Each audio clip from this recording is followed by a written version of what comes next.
देवा एक सनकी और पागल आदमी था, इसलिए वह न किसी से बात करता था और न ही किसी के लिए कोई हमदर्दी दिखाता था। वह एक जेल में जल्लाद की नौकरी करता था और हर दिन फांसी की सजा पाने वाले कैदियों को मौत के घाट उतारकर अपना भोजन कमाता था। उसका दिल इतना पत्थर बन चुका था कि किसी को मरता हुआ देखकर भी उसे एक पल के लिए भी दया नहीं आती थी। दिन के उजाले में भी अगर कोई मौत के मुंह में चला जाए तो वह उसे पूरी तरह अनदेखा करके मरने के लिए छोड़ देता था। असल में बचपन में देवा ने अपने माता पिता को खो दिया था। इसके बाद उसे अपने चाचा चाची के पास आश्रय मिला, लेकिन उसके चाचा चाची उसके पिता की जमीन और पैसों के लालच में हर समय उसे मारते पीटते थे। आखिरकार उन्होंने उसे एक पुराने घर में जंजीरों से बांधकर कैद कर दिया। वह पूरा दिन रोते हुए उनसे आजादी की भीख मांगता था, पर देवा के आंसुओं की उनके पास कोई कीमत नहीं थी। वे दिन में एक बार उसे सड़ा हुआ खाना देते थे और देवा भी मजबूरी में वही खाकर अपनी जिंदगी गुजारने लगा था। जब भी वह उस घर के पास किसी को देखता था तो जोर जोर से चीखने लगता था, लेकिन उसकी चीख की आवाज लोगों तक नहीं पहुंच पाती थी। इसी तरह साल बीतते गए और देवा उसी काल कोठरी में पागलों की तरह बड़ा होता गया। लेकिन एक दिन एक रेल कर्मचारी उस घर के पास गया और उसने उसकी आवाज सुन ली। अंधेरा होने से पहले अपनी ड्यूटी खत्म करके वह उस घर के पास आया और देवा की जान बचा ली। फिर उस रेल कर्मचारी ने देवा की देखभाल के लिए उसे एक जेल में छोड़ दिया। तब से देवा ने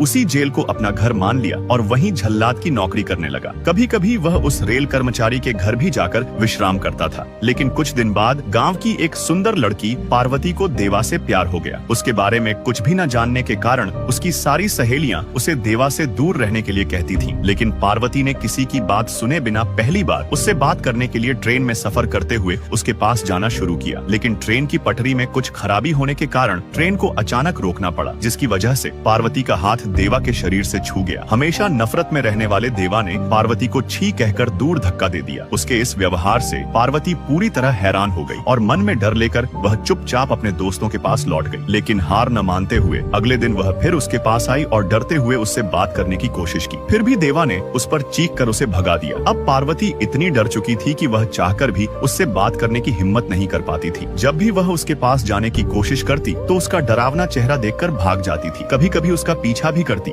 लेकिन उसके शरीर की ताकत देखकर घबरा जाती थी। अब पार्वती देवा से बात करने के लिए इतनी बेचैन हो चुकी थी कि वह उसे वश में करने के लिए एक साधु के पास चली गई और एक जादुई नींबू उसके रास्ते के बीच में रख दिया ताकि वह नींबू उसके पैर के नीचे आ जाए। लेकिन उसकी यह योजना कामयाब नहीं हुई। देवा की जगह किसी और ने उस नींबू को कुचल दिया। अगला पार्ट के लिए नीचे कमेंट करें।